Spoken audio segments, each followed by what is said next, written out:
பௌர்ணமின்னா உங்களுக்கு 3 நாளைக்கு முன்னால் நடக்கணும். பூமியினுடைய ஈரப்பதம் அதிகரிக்குது, முளைப்பு திறன் அதிகம், எந்த விதையும் படுக்க வசமாக நட்டுங்க, செடி நல்லா வரும் அப்படிங்கிறது உண்மையாக மிகச்சிறந்த ஒரு தொழில்நுட்பம் அதில் நான் அடைஞ்சிட்டேன். இப்போ செயற்கையிலேருந்து இயற்கைக்கு வர்றப்ப உங்களுக்கு மகசூல் குறைஞ்சிருக்கா? கண்டிப்பாக குறைஞ்சிரும். எந்த அளவுக்கு குறைஞ்சது? 1.5 வருஷம் எனக்கு மகசூல் குறைஞ்சது. அப்போ மகசூல் குறைஞ்சதுக்கு அப்புறம் அதை நீங்கள் எப்படி பேர் பண்ணிக்கிட்டீங்க?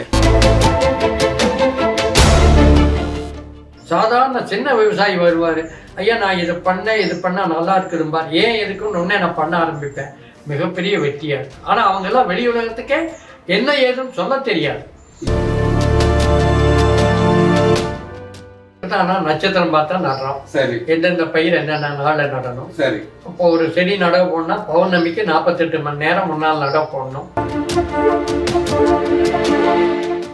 இன்னைக்கு விவசாயம் பண்ணால் நஷ்டம், அதுலேயும் இயற்கை விவசாயம் பண்ணால் ரொம்ப ரொம்ப நஷ்டம் வருது. இதுக்கெல்லாம் மாற்றாக ஒரு 3 தலைமுறை அனுபவம் கொண்ட ஒரு 80 வயது முன்னோடி விவசாயி விவசாயத்தில் நல்ல லாபம் இருக்குது, அதுலேயும் இயற்கை விவசாயம் நஞ்சில்லாத விவசாயத்தில் நல்ல லாபம் இருக்குதுன்னு சொல்லி தன்னோட தோட்டத்தை காமிச்சு தன்னோட அனுபவங்களை நம்மளோட பகிர்ந்துக்கிறாங்க. இன்றைக்கி நீர் மேலாண்மை எல்லோரும் சொட்டு நீர், அதில் வேறு விதம்னு சொல்லி நம்ம கேள்விப்படுவோம். உப்புத்தன்மை கடினத்தன்மை இருக்கிற கிணத்து தண்ணி போர் தண்ணி கூட இந்த ஒரு மேக்னெட்டுன்ற குழாயை பொருத்தி விளைச்சலை கூட்டுற ஒரு யுக்தியை பல வருஷமாக கடைப்பிடிச்சிட்ருக்காங்க. நம்மாழ்வார் ஐயாவோட ரொம்ப நெருங்கின தொடர்பில் இருந்தவங்க விதை நடுற நாள் பற்றி சொல்கிறார். இது ரொம்ப முக்கியமாக எப்படி ஒரு மனுஷன் பிறக்கிற நேரம் அந்த ஜனனம் எவ்வளோ முக்கியம்னு சொல்லி நம்ம பார்க்குறோமோ அதே மாதிரி தான் பயிர்களுக்குன்னு சொல்லி சொல்கிறாரு. ஸோ எந்த நாளில் நட்டால் நல்ல விளைச்சல் வருங்கிற ஒரு நாள்காட்டி குறிப்பு. அதுக்கப்புறம் மேலாண்மைக்கு என்னென்னலாம் பூச்சி விரட்டிகள் எப்படின்றது சொல்கிறாங்க. அதுக்கப்புறம் இந்த ரொம்ப முக்கியமாக ரொம்ப ஆச்சரியமாக அவங்க சொல்கிறது, என் பொருளுக்கு நான் தான் விலை நிர்ணயம் பண்ணுறேன், என் பொருள் உற்பத்தி ஆகிற அதே நாள் எனக்கு காலி ஆயிடுது, அழிஞ்சிருது. நஞ்சில்லா காயோட அருமை கேரளாக்காரங்களுக்கு தெரிஞ்சு அவங்க எவ்வளவு இருக்கோ அவ்வளவு கிலோவையும் கடைசி கிலோ கூட விடாமல் லோடாக வாங்கிட்டு போகிறாங்க.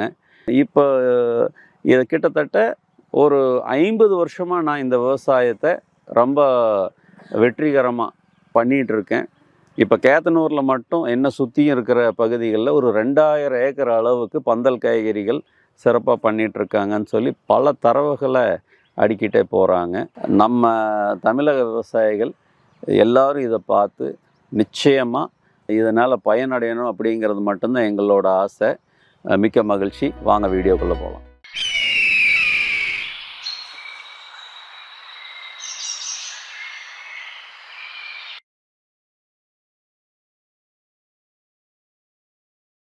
இந்த காப்பர் சல்பேட் சொல்லக்கூடிய அந்த இது நீங்க ஒரு மெத்தட் நீங்க பண்ணதா சொன்னீங்க. ஆமாங்க, தயிர் கரைசல் அது மாதிரி அதை பற்றி சொல்லுங்க. அதாவதுங்க முதல்ல பார்த்தீங்கன்னா நம்ம செடிகளுக்காக பண்ணுறது அரப்பு மோர் கரைசல். அடுத்தது பார்த்திங்கன்னா வேப்பங்கொட்டை கரைசல், பொங்கெண்ணெய், வேப்பெண்ணெய், காதி சோப் கரைசல், 3G கரைசல், வேப்பங்கொட்டை சுண்ணாம்பு கரைசல். அது மாவு பூச்சிவே கண்ட்ரோல் பண்ணும். அடிச்சாம்பல், மேல் சாம்பல், இந்த கோவக்கொடியிலாம் வரும், பீக்கெல்லாம் வரும், அது கட்டுப்படுத்தும். இந்த மாதிரி நிறைய தயாரிசல் பற்றி தயிர் கரைசல் அப்போ கொஞ்ச நாளாக மீன் கரைசல், அப்புறம் மொட்டை கரைசல், அந்த மாதிரி தயிர் கரைசல் எப்படி பண்ணுறீங்க? தயிர் கரைசல் நாட்டு மாட்டு தயிர். சரி, ஒரு மினிமம் 2 லிட்டரு. சரி, நான் ஒரு 10 லிட்டர் மாடு இருக்கிறதுனால 10 லிட்டர் எடுக்கிறேன். 10 லிட்டர் தயிரை நம்ம வீட்டில் ஊற்றி சாப்பிட்ற அளவு கெட்டியாக வரும். எப்படி இருந்தாலும் நாட்டு மாடு நல்லா சுண்டை காய்ச்சி 10 லிட்டர் தயிர் பண்ணி ஒரு நாள் வச்சிருந்து அடுத்த நாள் பிளாஸ்டிக் பக்கெட் அதை எடுத்து ஊற்றி 1 கிலோ காப்பர் கம்பி, நல்ல காப்பர் கம்பி உள்ள போட்டுடுறேன். போட்டு இழுத்து ஒரு துணியை கட்டி மேலே மூடி போட்டு எங்கேயோ நல்ல நிழல்ல 20 நாள் வச்சிடணும். அது 20 நாள் கழிச்சு எடுத்தா அதனுடைய பவர் வந்து வீரியம் வந்து நீங்க நினைச்சு பார்க்க முடியாத அளவுக்கு வீரியம். அதான் பூஜாக்குள்ளியா பயன்படுத்துறோம். அப்புறம் கல்லூரியில் போய் இது சொன்னேன். அவங்க சொன்னாங்க 25 கிலோ டிஏபிக்கு 2 லிட்டர் தயிர் ஈக்குவல். அப்போ 25 கிலோ டிஏபின்னா நியர்லி ஒரு 1000 ரூபா வரலாம். ஆனா இது வந்து என்னங்க ஒரு 80 ரூபாய். வேற எதுவுமே எங்களுக்கு செலவில்லை. அப்ப 80 ரூபாயும் 1000 ரூபாயும் பாருங்க. ரெண்டாவது இயற்கையில நம்ம பண்றோம். இந்த மாதிரி நம்ம காட்டுல இருக்கிற எருக்கலை செடி, எருக்கலை செடி அதைய கோமயத்துல உரம் போட்டு கொடுத்தா அது வந்து பாத்தீங்கன்னா பொட்டாசுக்கு ஈக்குவல். ஆமா, போரான் சத்து கூட இருக்குங்க.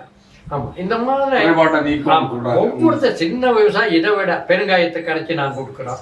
அது ஒரு சின்ன விவசாயி வந்து சொல்றாரு, ஐயா பெருங்காயத்தை கரைச்சி கொடுத்தா அற்புதமா வேலை செய்யும். இந்த மாதிரி தொழில்நுட்பங்கள் வந்து நிறைய சின்ன இடத்துலையும் கூட இருக்கு. இயற்கை விவசாயம் வந்து நிறைய இனியும் அரசாங்கம் உங்க மாதிரி துறைகள் எல்லாம் வந்து இதை வந்து விரிவுபடுத்தி சொன்னா இனியும் பெரிய லெவல்ல கொண்டு போக முடியும். நிறைய பூச்சி மேலாண்மை, அதே மாதிரி நீர் மேலாண்மை, ஒருங்கிணைந்த பண்ணையம், இதை பற்றியெல்லாம் வந்து ஒருங்கிணைந்த பூச்சி நிர்வாகம் பற்றியெல்லாம் நம்ம நிறைய பேசியிருக்கோம். இப்போ நிறையா தொழில்நுட்பங்களை நீங்கள் சொல்லியிருக்கீங்க.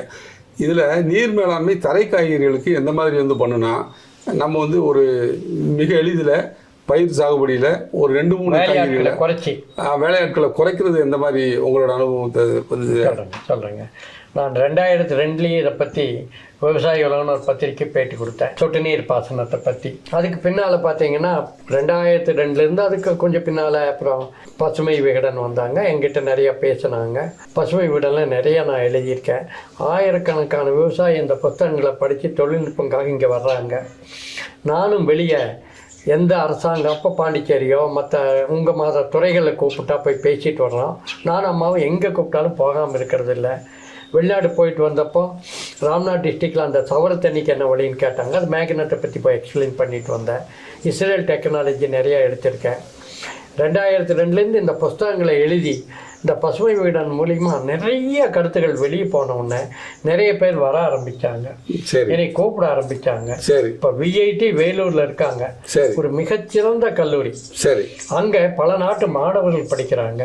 அந்த துறையில் திரு விஸ்வநாதன் சார் வந்து விவசாயிகளுக்கு ஏதாவது ஒன்று பண்ணிகிட்டே இருக்கணும். அவர் சொன்ன அதை விட ஆர்வமாக இருந்தாரு. என்னை கூப்பிட்டாங்க. நான் போய் 2500 விவசாயியை பயிற்சி எடுத்த இடத்துல பேசிட்டு வந்தேன். அதில் நிறைய விவசாயி எனக்கு பழக்கமாயிட்டாங்க. திருவண்ணாமலை மாவட்டத்தில் அப்போ கலெக்டர் திரு ராஜேந்திரன் இருந்தாங்க. அவங்க நிறையா சொல்லி அவங்க வந்து ஒரு 160 ஏக்கரா பந்தல் காய்கறி அங்கே நாங்கள் பந்தல் போட்டு கொடுத்து அந்த ஏரியாவில் எஸ்கேபி கல்லூரியில் திரு சேர்மன் அப்போ வந்து அவர் வந்து என்னை கூப்பிட்டாரு, பேசினா. நம்ம எங்கே தங்கி சொன்னேன், அவங்க குழந்தைகளுக்கே இயற்கை காய்கறி கொடுக்கணும் அப்படின்னு அவர் கருணாநிதி சார் வந்து விரும்பினார்.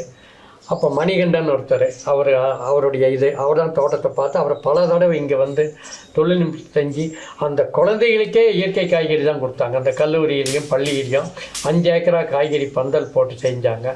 அதை பார்த்து நிறைய பேர் இங்கே வந்தாங்க. அந்த மாதிரி சென்னையில் இந்த மாதிரி நிறைய மக்கள் வந்து வந்துகிட்டே இருக்காங்க இயற்கை பண்ணையத்தை நோக்கி.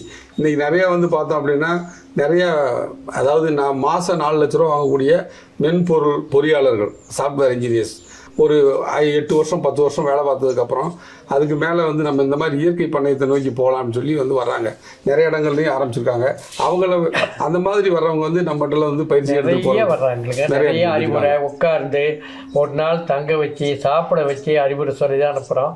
அமெரிக்காவிலேருந்து போன பொண்ணு ஒன்று வந்ததுங்க, நம்ம கேள்விப்பட்டு இயற்கை விவசாயத்தை நான் எப்படி பண்ணணும்னு அங்கே பண்ணுறதுக்கு வெளிநாட்டில். அதே மாதிரி ஐஏஎஸ் ஆஃபீஸர்ஸ், என்னுடையது சுங்கத் சார் சீஃப் செக்ரட்டரியாக இருந்தார். அவர் வந்து எனக்கு பந்தலே போட்டு கொடுங்கன்னு பெங்களூரில் 1 ஏக்கரா பந்தல். நம்ம ஆற்காடு வீராசாமி அண்ணன் தம்பி, நிறைய ஐஏஎஸ் ஆஃபீஸர்ஸ் எல்லாம் இயற்கையில் தான் பண்ணணும்னு திரு ராஜேந்திரன் ஐபிஎஸ் அவங்க மேல்மருவத்தூரில். நம்ம அர்ச்சனா பட்நாயக்குங்கிற நம்ம கோவை மாவட்ட நீலகிரி கலெக்டர், கோவை மாவட்ட கலெக்டர், தோட்டக்கலைத்துறை இயக்குனராக போனாங்க. அவர் வீட்டுக்காரர் அதுக்கு முன்னாலேயே என்னை கேள்விப்பட்டு 5-6 வருஷத்துக்கு முன்னாலேருந்தே இங்கே வருவாங்க, ஒரு நாள் இருப்பாங்க. காய்கறியே இல்லைன்னு அங்கே 1 ஏக்கரா பந்தல் போட்டு. நம்ம திருப்பூர் மாவட்டத்தை பொறுத்தளவில் இந்த வனத்துக்குள் திருப்பூர்ன்ற அமைப்பு வந்து நிறைய இடங்களில் மரக்கன்றுகள் நட்டு ஏறக்குறைய 88% அளவுக்கு உயிர்ப்புத்தன்மையோட இன்றைக்கி இந்த மாவட்டத்தில் பல இடங்களில் பார்க்க முடியுது. அப்துல் கலாம் ஐயா வந்து அவர் இறந்தது சமயத்தில் ஒரு சபதமாக எடுத்து 1 லட்சம் மரக்கன்று நடலான்னு சொல்லி அன்றைக்கு ஆரம்பித்தது இன்றைக்கி வந்து ஒவ்வொரு ஆண்டும் தொடர்ந்து இந்த பணிகளை செஞ்சு வெற்றின்ற அமைப்பில் இது வந்து பண்ணிட்டு இருக்காங்க. இது மட்டும் இல்லாமல் அவங்க அறப்பொருள் வேளாணகம் அப்படின்னு சொல்லி ஒரு அமைப்பு வந்து அவங்க இயற்கை சாகுபடியில் இருக்கக்கூடிய விவசாயிகளை ஊக்குவிக்கணும். நிறைய பேர் வந்து தோட்டம், அதாவது மாடி தோட்டம் இந்த மாதிரிலாம் அமைத்து இயற்கை பண்ணை வந்து நஞ்சு இல்லாத காய்கறிகளை உற்பத்தி பண்ணணும்னு சொல்லி நிறையா வந்து பண்ணிட்டு இருக்காங்க. அந்த வகையில் இந்த நம்மளுடைய இன்ஸ்பயர் ரேவதி என்ற ஒரு மேடம் அவங்க வந்து இயற்கை பண்ணையத்தில் ஆரம்பத்தில் வந்து நாகப்பட்டினத்து வந்து இதை பற்றியெல்லாம் நிறைய பயிற்சிகள் கொடுத்து இன்றைக்கி செம்பருத்தி அப்படின்ற ஒரு அமைப்பில் ரம்யான்றவங்க நிறைய பண்ணி அந்த காய்கறிகள் வந்து உற்பத்தி பண்ணி கொடுத்துருக்காங்க. உங்களோட பயிற்சி அவங்களுக்கு எல்லாமே வந்து இந்த வனத்துக்குள் திருப்பூர் அமைப்பில் இருக்கக்கூடிய நிறைய மக்களுக்கும் அதேமாதிரி இந்த அறப்பொருள் வேளாணகத்தில் பயிற்சி எடுத்துகிட்டு வரக்கூடிய நிறைய மக்களுக்கும் ரொம்ப வந்து பயனுள்ளதாக இருக்கும். ஏன்னா நீங்கள் வந்து மிக அருமையாக வந்து எல்லா இதையும் இந்த அளவுக்கு ஒரு தமிழ்நாட்டிலேயே ஒரு சிறந்து விளங்கக்கூடிய பந்தல் காய்கறி சாகுபடியாளராக நாம் இங்கே வந்து பார்த்துட்ருக்கோம். அதை வந்து வயல் மட்டத்துலேயும் வந்து பார்க்குறோம். அதேமாதிரி வந்து பார்த்தோம் அப்படின்னா இந்த நம்ம பிளைனில் இருக்கக்கூடிய காய்கறி தரை காய்கறிகள், அந்த தரை காய்கறிகளில் நீர் நிர்வாகத்தை மிக செம்மையாக அருமையாக பயன்படுத்தி கொண்டு வந்துருக்கீங்க. இதில் ஆக்சுவலாக வந்து நீரின் தன்மையை மாற்றுறதுக்கு நீங்கள் ஏதாவது சில கடைபிடிச்சிருக்கீங்களா? ரேவதி மேடம் எங்கிட்ட வந்து நிறைய தடவை இங்கே வந்துருந்து என்னை தொழில்நுட்பம் எல்லாம் தெரிஞ்சிருக்காங்க. நிறையா என்னைய ப்ராக்டிக்கலாக பண்ணணுன்னு ஐயா கூட்டி போவாங்க. சரி, நிறையா பண்ணியிருக்கேன். ரேவதி வந்து நல்ல முறையில் தெரிஞ்சுக்கணுன்ட்டு நிறைய நான் பண்ணுற தயாரிப்புகள் என்னுடைய ஜெராக்ஸ் வாங்கி படித்து தான் நிறைய மேடைகளில் பேசுவாங்க. சரி சரி சரி. அந்த மாதிரி நிறையா இப்போ நிறையா தோட்டக்கலைத்துறை, பாண்டிச்சேரி, இந்த மாதிரி கல்லூரிகள் நிறைய நம்ம போய் பங்கெடுத்து இந்த இயற்கை பண்ணைய சம்பந்தமாக மிக அதிகமாக ஆர்வம் உள்ள நிறைய இந்த வெற்றி அமைப்போட தலைவர் நீங்கள் எடுத்துட்டீங்கன்னா அவர் சிவராம் நிறைய பேசிட்டு இருக்காரு. நிறைய இதில் அவங்க கூட பேசிட்டு இருக்காரு. அவங்க கூட சந்திப்போது அவர் இருக்காரு. 2 வருஷமா அதில் குமாரன் சொல்றவர் இயற்கையை பற்றி நிறைய எழுதுறாரு, இயற்கை சாகுபடி பற்றி. அதே மாதிரி நிறைய அந்த இதில் நிறைய ஆர்வலர்கள் வந்து ரொம்ப ஆர்வமாக இருக்காங்க. அவங்களையெல்லாம் நான் போய் இனி பார்த்து நிறைய உதவி பண்ணி இந்த அமைப்பு வெற்றி அமைப்புக்கு நான் என்னால் ஆனதை செய்யணும்னு தான் இருக்கேன். ஏன்னா என்னோட துணையாக 2020 காலமானதுனால 2 வருஷமாக என்னால் இங்கே வர்றவங்களுக்கு மட்டும்தான் நான் சொல்ல முடிஞ்சது. வெளியே நான் எங்கேயும் சன்னு வீட்டுகளுக்கு கூட என்னால் போக முடியல. அந்த அளவுக்கு நாங்கள் இப்போ அதுக்கு பின்னால் இப்போ கல்லூரிகளிலிருந்து பெண்களுக்கு வந்து பயிற்சி கொடுக்கணுன்ட்டு இந்த 3 மாதமாக எல்லா கல்லூரிகளிலிருந்து வர்ற ஸ்டூடெண்ட்ஸுக்கு இங்கே ஒரு நாள் 10 பேர் 20 பேரை விளக்கமாக சொல்லி வீட்டில் வந்து கிளாஸ் எடுத்து எல்லா கல்லூரிகளும் உங்களுக்கு நாம் அனுப்பிட்டு இருந்தோம். அதில் ரிசர்ச் ஸ்டூடெண்ட்ஸ் வந்து இங்கே தங்க வச்சு அவங்க ஒரு பையன் நெல்லிக்காயில் பண்ணியிருக்கான், ஒரு பையன் பாவக்காய், புடலங்காய், பீக்கங்காய்னு பொண்ணுங்க எல்லாமே இங்கே தங்கி அவங்களுக்கு பயிற்சி எடுத்து அவங்க வெற்றி அடைஞ்சு டாக்டரேட் வாங்கியிருக்காங்க. அது எங்களுக்கு பெரிய சந்தோஷம். கல்லூரியிலையும் என்னை பற்றி சொல்லுவாங்க. கல்லூரியில் டிஎன்ஏயிலும் உள்ளே வந்து 5 வருஷத்துக்கு முன்னாலேயே பந்தல் போட்டு நல்ல முறையில் எங்களோட பந்தல் மாடலில் போட்டு காய்கறி உற்பத்தி, விதை உற்பத்தி பண்ணுறதுக்கு உள்ள தரை காய்கறி உற்பத்தி பண்ணுறதுக்கு, விதை உற்பத்தி பண்ணுறதுக்கு, கோவக்கொடியை டெவலப் பண்ணுறதுக்கு உதவி பண்ணி அவங்களுக்கு நிறைய பண்ணி கொடுத்துட்ருக்கேன். அதனால் கல்லூரியிலையும் நான் போய் பேசிட்டு அடிக்கடி வருவேன். ஐயாவையும் கூட்டிகிட்டு போய் பேசுகிறது நிறைய ப்ரோக்ராம் எல்லாம் பண்ணிகிட்ருக்கோம். கல்லூரியிலையும் வளங்குன்ற அங்கக வேளாண்மைன்னு திரு ராமசாமி சார் இருக்கும்போது ஆரம்பித்து இப்போ சோம்பு சார், ஜான்சி ராணி மேடம் அவங்களும் நிறைய என்னோட இதற்கு தெரிஞ்சு கேட்டுட்ருக்காங்க. ரொம்ப நல்லா போயிட்டுருக்கு. என்னோட தண்ணி நிர்வாகம்னு பார்த்தா நான் இஸ்ரேல் போய் நிறையா தெரிஞ்சிட்டேன்.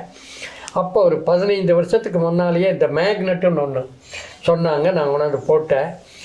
ஒரு சீக்கிரமாக கண்டுபிடிக்கணுங்கிற ஒரு தொழில்நுட்பத்தில் ஒரு பக்கம் முள்ளங்கி, ஒரு பக்கம் மேக்னெட் இல்லாத தண்ணி வாயிற முள்ளங்கி, அடுத்தது இன்னொரு பக்கத்தில் பீட்ரூட், அதே மாதிரி தண்ணி மேக்னெட் இல்லாத தண்ணி வாயிற பீட்ரூட். இது வந்து ஒரு ட்ரையல் பிளாட்டாக போட்டு பார்த்தேன். இந்த மேக்னெட்லேருந்து போகிற தண்ணி அவங்க என்ன சொல்கிறாங்கன்னா it will change to rain water, மழை தண்ணிங்கிறாங்க. மழை தண்ணியாக மாறி எத்தனை பிஹெச் இருந்தாலும் மாற்றுது, உடைச்சுடுது, அவ்வளோதான். ஆனால் சேர்ந்துக்கிறோம் ஒன்று மறுபடியும் நீங்கள் மழை நீர் மாதிரி மாற்றிடுது. அது போய் பாயும்போது 70 நாள்லேயே பீட்ரூட் கலர், ஈல்டு, சைஸ் வந்துருச்சு. 30 நாள்லேயே எனக்கு முள்ளங்கி நல்ல சைஸ் வந்துருச்சு. இது வந்து 15 நாள் அதிகம், ரெண்டுமே அதிகமாகி அந்த சைஸும் அந்த குவாலிட்டியும் வரல. அப்போது இந்த மேக்னெட்டுங்கிறது விவசாயிகளுக்கு மிக முக்கியம். அப்போ வந்து 1 லட்சம் ரூபாய் அந்த மாதிரி எல்லாம் இருந்தது. இப்போ ஒரு 2 வருஷமாக வெறும் 32,000. இன்றைக்கி நாம் காலகட்டத்தில் இந்த ஒரு வாரத்துக்கு முன்னால் நான் 28,000 கொடுக்குறேன். நிறையா சேல்ஸ் வருது. நீங்கள் நிறையா அறிமுகப்படுத்தி நிறைய பேர் என்னை கேட்குறாங்க, நான் 28,000 கொடுக்குறேன் அப்படின்னு சொல்லி. இப்போ 28,000 நிறைய பேர் இப்போ எந்தெந்த காட்டில் விதை முளைக்கலையோ, தண்ணி சவுடு தண்ணியோ, அந்த காட்டில் இந்த மேக்னெட் மாட்டி விட்டால் விதை முளைக்கும். அப்போ இதுக்கு ஒரு பவர் இருக்குன்னு நான் தெரிஞ்சுட்டேன். வேலம்பாளையத்தில் நீர்லி ரேவதியும் நானும் தானுங்க ஒரு 6-7 வருஷத்துக்கு முன்னால் போய் பேசணும். அவங்க எங்களுக்கு காய்கறியே வராதுன்னாங்க. உடனே மேக்னெட்டை வந்து இந்த மாதிரி பாருங்கள், நிறைய வந்து இங்கே மேக்னெட் தண்ணி பார்த்து மேக்னெட்டு மாட்டி அந்த ஏரியாவிலும் காய்கறி உற்பத்தி பண்ணுறாங்க. அங்கே இந்த பஞ்சகாவியா எல்லாமே தயாரிப்புகளை அங்கே செஞ்சு காமிச்சோம். ரேவதி வந்து அதில் மிகச்சிறந்த முறையில் விளக்கம் சொல்லி எல்லாம் தெரிஞ்சுட்டு நிறைய பேசுவாங்க. மிக அருமையாக வந்து இப்போ நிறைய கருத்துக்கள் வந்து நம்ம பகிர்ந்துட்டோம். இயற்கை வேளாண்மை சம்மந்தமாகவும் இயற்கை வேளாண்மையில் வரக்கூடிய ஒரு இது நல்ல பயன் தரக்கூடிய விஷயங்களை நிறைய பகிர்ந்து சொல்லியிருக்கீங்க. இதோட தொடர்ச்சியாக இப்போ நான் என்ன கேட்க வரேன் அப்படின்னா, ஆக்சுவலாக எந்த ஒரு விவசாயியுமே வந்து தான் உற்பத்தி செய்யக்கூடிய பொருள்களுக்கு விலை வைக்க முடியலை அப்படின்ற ஒரு சூழ்நிலை இருந்துகிட்ருக்குது. இப்போ நீங்கள் அதை பற்றி என்ன நினைக்கிறீங்க? அதாவதுங்க, இயற்கை காய்கறின்னு நாம் உற்பத்தி பண்ணணுன்னா முதல்ல நம்ம மனசு சுத்தமாக பண்ணுறோம், அது வந்து ரைட். ஆனால் நம்ம அரசாங்கம் நம்மளுக்கு பெரிய ஒரு சலுகை பண்ணியிருக்கு. இயற்கை விவசாயத்துக்கு சான்றிதழ் வாங்கிக்கோங்க அப்படின்னு சொல்லுது. அதே அப்படியே அவனுடைய சான்றிதழ். அப்போ இயற்கை விவசாய சான்றிதழ் இருக்க அதிகாரிகளும் அவங்க சார்ந்தவங்களும் எங்களை எல்லாம் வந்து அணுகி என்னென்ன வழிமுறைகள் இருக்குது, எப்படி இருக்குது, இதை செய்யுங்கன்னு சொன்னாங்க. அதையும் அவங்க சொல்கிற முறையில் இயற்கை விவசாய சான்றிதழுக்கு அப்ளை பண்ணி பணம் கட்டி 1.5 வருஷ பீரியடு அவங்க மண்ணை டெஸ்ட் பண்ணி 1.5 வருஷ பீரியடில் வந்து நாம் அதை சான்றிதழ் கொடுத்தா வெளிநாட்டுக்கு அனுப்ப முடியாது, இயற்கை காரின்னு சொல்ல முடியாது. ஆனால் 100% சுத்தமாக தான் வரும்.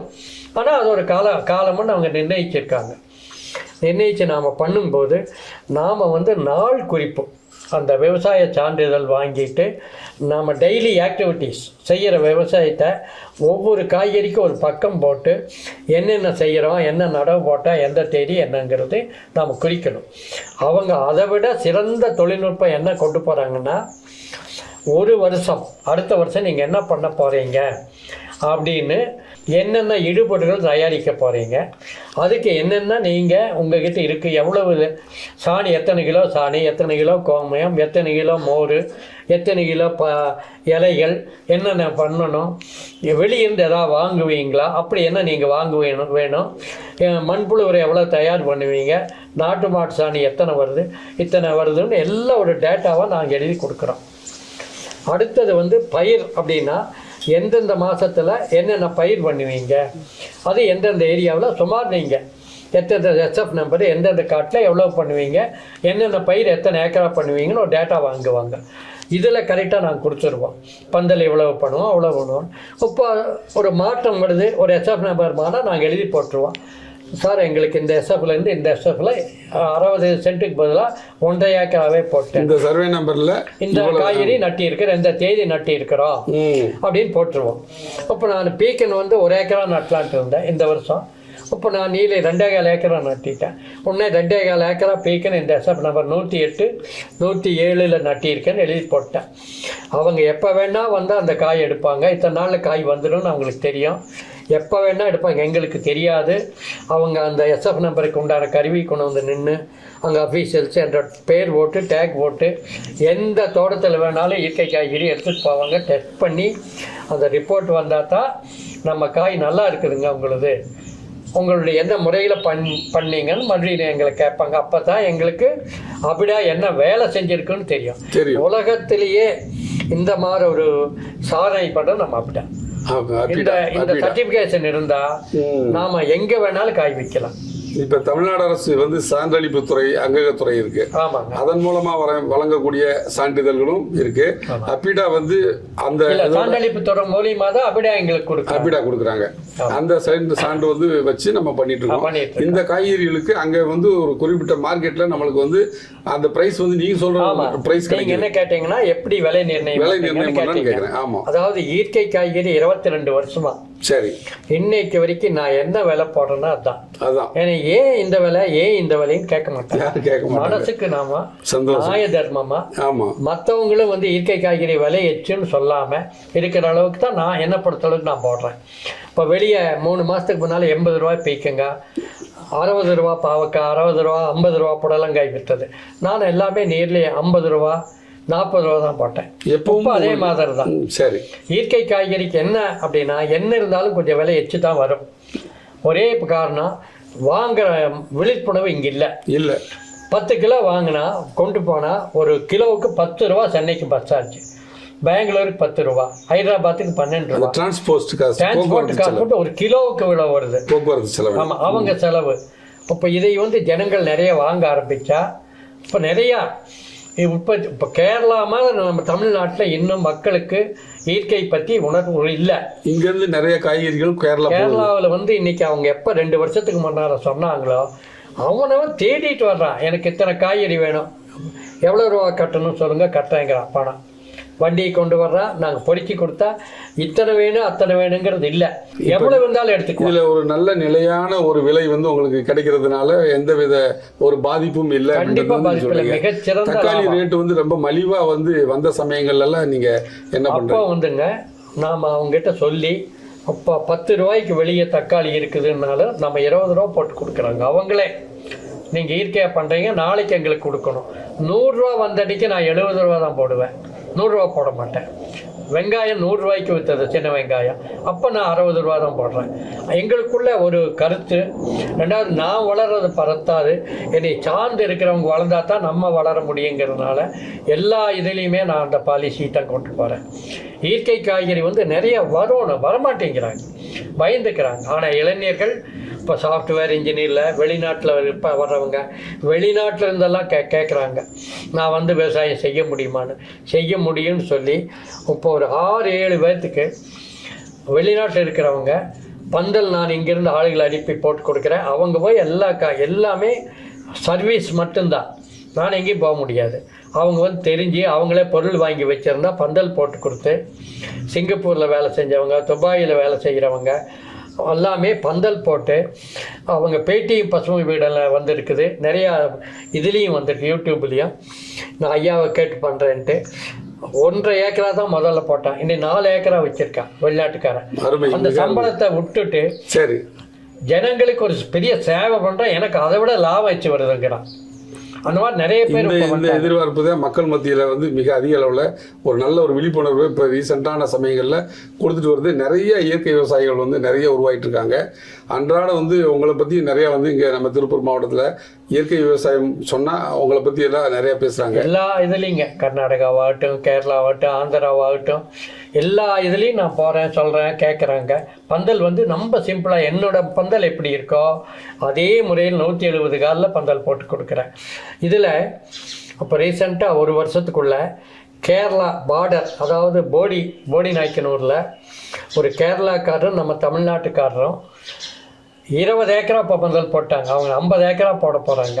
போடி நாய்க்கனூரில் பூமியை சரி பண்ணி 20 ஏக்கரா காய்கறி பண்ணி கேரளாவுக்கு அப்படியே கொடுக்குறாங்க இயற்கை முறையில். என்னோட அட்வைஸில் இனியும் 30 ஏக்கரா பந்தல் போட போகிறாங்க. அவங்க வந்து இது சம்மந்தம் இல்லாதவங்க ஒரு லாப நோக்கோடையும் மக்களுக்கு இயற்கை காய்கறி கேரளாவுக்கு போடுறதுக்காகவும் பண்ணி அங்கேருந்து ஈஸியாக கேரளா போகுது. ஏன் நம்ம ஆளுங்க இதை செய்யக்கூடாது? நாம் அப்போ கேரளாவுக்கு நியரஸ்ட்டாக இருக்கிறோம். நம்ம திருப்பூர் மாவட்டம், பொள்ளாச்சி, உடுமலை, கோயம்புத்தூர் மாவட்டத்தில் நாம் செய்யணும். அவங்க இங்கே வந்து காய்கறி எடுத்துகிட்டு பார்க்குறாங்க. நிறைய இளைஞர்கள் இப்போ ஆர்வமாக வந்து கேட்குறாங்க, நிறைய சொல்லிகிட்டு இருக்கிறேன். இப்போ நம்ம திருப்பூர் மாவட்டம் எடுத்தால் அவங்க மாதிரி இருக்கிறவங்க நிறைய பந்தல் மானியம் கொடுத்து இப்போ நிறைய பந்தல்கள், காய்கறி பந்தல் வந்துச்சு. எங்கள் ஊரில் 150 ஏக்கரா இருக்குது, கேத்தனூரில் சுற்றியும் பந்தல் ஆயிடுச்சு. இன்றைக்கி ஒரு 2000 ஏக்கராவுக்கு நான் அட்வைஸ் பண்ணிகிட்ருக்கேன். திருவண்ணாமலையில் மட்டும் 150 ஏக்கரா பந்தல் இருக்குது. ரொம்ப சந்தோஷம் ஐயா, ரொம்ப அருமையாக, ரொம்ப நல்ல இயற்கை பண்ணையத்தில் ஒருங்கிணைந்த பூச்சி நிர்வாகம், நீர் நிர்வாகம், உர நிர்வாகம், மற்றபடி இந்த மார்க்கெட்டிங்கில் வந்து எப்படி இருக்கக்கூடிய சூழ்நிலை, நிறைய இளைஞர்களுக்கு வந்து பயிற்சி, இந்த மாதிரி நிறைய சேவை பண்ணிட்டு இருக்கீங்க. உங்கள் சேவை வந்து நிறைய தொடர வேண்டும். உங்களை வந்து அடிக்கடி நாங்கள் தொடர்பு கொள்வோம். நிறைய பயிற்சியாளர்களையும் உங்கள்கிட்ட அனுப்புவோம். நீங்கள் வந்து அவங்களுக்கு உரிய பயிற்சிகளை கொடுத்து இந்த இயற்கை விவசாயத்தை வந்து ஒரு அடுத்த லெவலுக்கு கொண்டு வரதுக்கு நீ உதவி செய்யணும். நல்லா கண்டிப்பாக செய்கிறேங்க. அதை தவிர இந்த வீட்டு காய்கறி தோட்டம், மாடி தோட்டம் மெயின். இப்போ அதுக்கு நிறைய பேக், சிமெண்டி பேக் மாதிரி ஒரு பேக் வந்து இந்த பாலித்தீன் கிரனுல்ஸ் வர பேக் இருக்குது வெளியே, அது நிறைய இன்ட்ரடியூஸ் பண்ணி நிறைய செலவு பண்ணாமல் அந்த பேக் 5 ரூபா ஒரு பேக் வாங்கி 2ஆக மடிச்சு உள்ள குப்பையும் மண்ணும் போட்டு ஒவ்வொரு வீட்லேயும் ஒரு 15 பேக் வச்சா அவங்க வெளியே கொடுக்கலாம் ஃப்ரெண்ட்ஸுக்கு. ஒரு பேக்கில் வந்து உங்களுக்கு தண்டங்கீரை, ஒரு பேக்கில் மணத்தக்காளி கீரை, ஒரு பேக்கில் கொத்தமல்லி கீரை, இன்னொரு பேக்கில் வந்து வெந்தயக்கீரை, 4 கீரை, சிறுகீரை 5 பேக்கில் போட்டுட்டு ஒரே பேக்கில் போதும் செடி அவரை. அது வந்து 2 விதை நட்டினா 20 பிரான்ச் வந்துடும். 1 அடிக்கு பூ எடுக்குது நீங்கள் பார்த்தீங்க. அடுத்தது வெண்டை, அது வந்து கொத்தவரை, தக்காளி. வீட்டுக்கு பந்தல் இடம் இருந்தால் கோவக்கொடி மிக அவசியம். கோவக்கொடி. அடுத்தது புடலை. இது 2ம் வச்சு சுரக்காய், தரையில் வேணாலும் சுரக்காய் போடலாம். இந்த 3ம் வீட்டில் யூஸ் பண்ணால் ஒரு சீக்கம் வராது. இப்போ காய்கறிகளுக்கு வேலையே இல்லை. இதை யூஸ் பண்ணிட்டு இருக்காங்க 20 வருஷமா. ஆனால் திருப்பூரை பொறுத்தளவுக்கு மிகப்பெரிய மனவரத்து எனக்கு. திருப்பூர் மாவட்டத்தில் திருப்பூரை பொறுத்தளவுக்கு, ஏன்னா ஸ்ரீபுரம் அறக்கட்டளை, இதில் காந்திபுரம் ரோட்டரி, இவங்கெல்லாம் நிறைய என்னை கூப்பிட்டு பேச வைக்கிறாங்க. நிறைய பேசிகிட்டு இருக்கேன். ஆனால் பெண்கள் வந்து 1% தான் வர்றாங்க கருத்தரங்க. ஆண்கள் வந்து கோடீஸ்வரர்கள், தொழில் எக்ஸ்போர்ட் வெளியே போகிறவங்கெல்லாம் வந்து உட்காடுறாங்க. இது வந்து பிரயோஜனமாகவே எனக்கு தெரியல. மனவருத்தம், ரொம்ப மனவருத்தம். ஏன்னா 20 வருஷமாக ஒரு பையன் அங்கே ஒரு வாரத்துக்கு 5 கிலோ காய் மட்டும்தான் விற்றுட்ருக்கான். ஒவ்வொன்றிலையும் பால் மட்டும் காலையில் 30 போடுறான். ஒவ்வொன்றிலையும் ஒரு 5 கிலோ காய் தான் போகுது. குமார் நகர், ஷெரீப் காலனியில் ஒரு கடை, குமார் நகரில் ஒரு கடை. இன்னைக்கு வரைக்கும் அவன் அன்னைக்கு எப்படி சைக்கிளில் வந்து எங்கிட்ட காய்கறி வாங்கினானோ இன்னைக்கு அப்படித்தான் இருக்கான். அவன் வளர்ச்சி அடையல. ஏன்னா காய்கறி விற்கல. ஜனங்க போய் ஹாஸ்பிட்டலுக்கு திருப்பூர்காரர் கொண்டு போய் கொடுக்குற பணத்தில் பெரிய, அதாவது நம்ம அந்த எக்ஸ்போர்ட் காட்டுறோம். நீங்கள் சொல்கிற கட்டளை அறம் கட்டளைங்களா, அறப்பொருள் வேலை, இவங்கெல்லாம் வந்து எடுத்து இந்த பெரிய நிர்வாகத்தில் பெண்களுக்கு வர சொல்லி இந்த காய்கறியை பற்றி சொல்லி அவங்க உடலை காத்து குழந்தைகளுக்கு இதை கொடுத்து நாளைக்கு டாக்டர்கிட்ட போகாம பண்ணணும். இதுக்கு ஒரு எக்ஸ்பெக்டேஷன் நான் சொல்கிறேங்க. சாதாரண ஒரு பனியன் கம்பெனியில் வேலைக்கு போயிட்டுருக்கிற 2 குடும்பம். 2வது நம்ம மரக்கடை கோவிந்தா, அவர் உதவி சேர்மனாக இருந்தார் திருப்பூர் நகராட்சி. அவங்க ரெகுலராக இதான் வாங்குறாங்க. நம்ம வனமில் திரு சுந்தரராஜ் அண்ணன், ராம்ராஜ் காட்டனில் நாகராஜ் அண்ணன், இவங்கெல்லாம் இயற்கை காய்கறி. இப்போ சென்னை சில்ஸில் பத்மா அக்கா, அந்த அக்கா அவங்க தன்னோட இதில் பூமியில் ஏறக்குறைய ஒரு 8-9 ஏக்கருக்கு எல்லாமே இயற்கை சாகுபடி. அந்த இதில் வரக்கூடிய காய்கறிகள் அவங்களோட கேன்டீனுக்கு, அவங்க சொந்தக்காரங்களுக்கு, இந்த மாதிரி வந்து இந்த மாதிரி நிறைய பேர் பண்ணுறாங்க, நிறைய பண்ணிட்டு இருக்காங்க, பண்ணி கொடுக்குறாங்க. ஆனால் இவங்கெல்லாம் வந்துங்க, நான் சொல்கிற சாதாரண கூலி தொழிலாளி 22 வருஷமாக சாப்பிட்டு அந்த பொண்ணு மெச்சூரிட்டி ஆகி, அந்த பொண்ணு கல்யாணம் ஆகி கர்ப்பமாகி வீட்டில் இயற்கையாக குழந்தை பிறந்தது. இன்னைக்கு வரைக்கும் அந்த வீட்டில் இருந்து ஒரு 16-17 வருஷமாக ஹாஸ்பிட்டல் பக்கமே போகல. சிறுதுளி வனிதா மேடம் அவங்க இருக்காங்க. அவங்க கூட இந்த இயற்கை சம்பந்தமாக உங்கள்கிட்ட பேசி நிறையாங்க. நானும் வனிதா மேடமும் பாலேக்கரை கொண்டு வந்து அறிமுகப்படுத்தும் போது வனிதா மேடம் கிட்ட போனேன். அம்மா இந்த மாதிரி என்னென்னா இத்தனை பெரிய விஷயத்த சாதாரணமாக சொல்கிறீங்க. நம்ம மக்களுக்கு நம்ம 0 பட்ஜெட் பயிற்சி, அதில் வந்து என்னைய அறிமுகப்படுத்துவர் திருப்பூரில் நல்லா கவுண்டர்னு ஒருத்தர். அவர் வந்து கர்நாடகாவில் பெரிய கான்ட்ராக்டர். எங்களுடைய நாராயணசாமி நாயுடு விவசாய சங்கத்தில் நான் ஆரம்பகால உறுப்பினர், அவர் அதில் உறுப்பினர், எழுத்தாளர். கோவனாண்டின்னு பசுமை விகடனில் எழுதிட்டு இருந்த திருப்பூர் தான் அவருடைய பூர்வீகம். அவருடைய நிலம் வந்து உங்களுக்கு சேலம் மாவட்டத்தில் இருக்குது. அங்கே அவர் இயற்கை காய்கறி போட்டு பந்தல் போட்டு ஒரு கூட்டமைப்பாக ஏற்படுத்தி பழனியில் பண்ணார். இவர் வந்து எனக்கு இந்த பட்ஜெட் 0 பட்ஜெட் பாலேக்கரை பற்றி சொல்லி பேசி அறிமுகம் பண்ணி இதன் மூலிமா கோயம்புத்தூர் 4 நாள் கருத்தரங்கு நடத்தி இந்த 3250 பேர் கலந்துட்டாங்க 4 நாள். என்னோட காய்கறி நீர் 1.25 லட்சம் 1.5 லட்சம். வனிதா மேடமே முன்னால் நின்று காய்கறி எடுத்து காமிச்சு வித்துட்டு இருந்தாங்க. அருமை அருமை. நம்மளுடைய அப்போ வேளாண் இதில் வந்து சுத்திச்சிங்கன்னு நினைக்கிறேங்க, செக்ரட்டரி அவரே வந்து இருந்தார். அவருடைய இயற்கை விவசாயி பஞ்சாபில் தலைமை தாங்கி நம்ம மகாலிங்க கவுண்டர், பாலசுப்ரமணியம், வனிதா மோகன், நாங்கள் பாலுன்னு ஒரு இயற்கை விவசாய சங்கத்தில் இருக்கிறவர், இந்த மாதிரி நிறைய நண்பர்கள், டாக்டர்ஸு, இவங்கெல்லாம் கலந்து 4 நாள் பயிற்சி கொடுத்தோம். அதுக்கு பின்னால் பாலியக்கர் ஐயாவை கூப்பிட்டு திண்டுக்கல் நம்ம பசுமை உடன் வந்து இணைஞ்சி பல ஊர்களில் பயிற்சி. ஆனால் நானும் பாலியக்கர் ஐயா கேரளாவில் 1 நாள் பயிற்சின்னு போனோம். நிறையா கிறிஸ்தவ அமைப்புகள், நம்ம இந்து அமைப்புகள் எங்களை கூப்பிட்டாங்க. நிறைய இடத்துல போனோம். கோழிக்கோடெல்லாம் கலெக்டரே இறங்கி வந்து உட்காந்து கேட்டு எனக்கு 1 ஏக்கரா பண்ணி கொடுங்க அப்படின்னு வண்டி அனுப்பி என்னை கூப்பிட்டு போனாங்க. கேரளாவில் வந்து 100 பேர் 200 பேர் வந்தால் 50 பேர் செஞ்சிடுவாங்க. நம்ம 2500 பேரில் பார்த்தீங்கன்னா ஒரு 50 பேர் தான் செஞ்சாங்க தமிழ்நாட்டில். அந்த விழிப்புணர்வின் அவசியம் இப்போ கொஞ்சம் வந்துட்டுருக்கு. இந்த 2 வருஷமாக உங்கள் துறைகள், அரசாங்கம் எல்லாம் முயற்சி பண்ணி இயற்கை வேளாண்மைக்கு மாற்றணுன்னு நான் ஒரு ரிக்வெஸ்டேஷன் கூட கொடுத்தேன். இயற்கை விவசாயம் பண்ணேன்னா ஒரு மேக்னெட் வாங்கி கொடுங்க. 28,000க்கு வந்துருச்சு. நீங்கள் காய்கறி விதை எங்களுக்கு வேண்டாம், தோட்டக்கலை துறையில் நாங்கள் வாங்குகிற காய்கறி விதைக்கு 25% மானியம், பில்லை பார்த்து எங்களுக்கு அக்கௌண்ட்டில் போடுங்க. ஒவ்வொரு மாவட்டத்துக்கும் ஒவ்வொரு காய்கறி விதை. இந்த மேக்னெட் வந்து அப்படி இல்லை, எல்லாத்துக்கும் பொது, உற்பத்தி பெருகிடும். முக்கியமானதாக இப்போது ஒரு 1.5 வருஷமாக ஒரு பெரிய சமாச்சாரம் உங்களுக்கு எல்லாமே சொல்லணும். நாங்கள் ஒரு 150 விவசாயிகள் ஒன்று சேர்ந்து பேசிகிட்டு இருந்தோம்.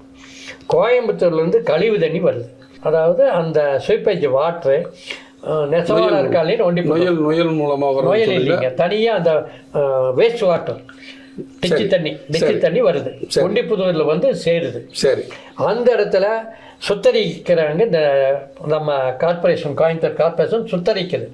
சுத்தரித்தா ஒரு தண்ணி வந்து நம்ம வேளாண் கல்லூரி மிகச்சிறந்த தண்ணி, இது நீங்கள் விவசாயத்துக்கு யூஸ் பண்ணலான்னு ஒரு தகவல் வந்தது. நானும் பேசுவோம், எங்கள் தலைவர் வெங்கடுபதி, நிறைய பேர் அதில் நாங்கள்லாம் உட்காந்து பேசி இந்த திட்டத்தை நாம் செயல்படுத்தினா என்ன அப்படின்னு போனோம். யாருக்கிட்டேயும் எதை எதிர்பார்க்க முடியல எங்களால். நாம் பண்ணணும், இது தண்ணி கொண்டு போய் நம்ம விவசாயம் பெருக்கணும், வேஸ்ட் வாட்டரை யூஸ் பண்ணணும். ஏன்னா இஸ்ரேலெல்லாம் வேஸ்ட் வாட்டர் தான் ட்ரீட் பண்ணி அந்த இதை கொண்டு போய் யூஸ் பண்ணுறாங்க. அது கூட பிளாக் சீன்னு ஒரு 3 நாட்டுக்கு ஒரு மழை தண்ணியை மிக்ஸ் பண்ணி கொடுக்குறாங்க. அப்போ அவங்க வந்து நம்ம ஆளுகள்லாம் மனோகர் இவங்க எல்லாம் நிறையா வந்து பெரிய சமாச்சாரமாக பண்ணாங்க.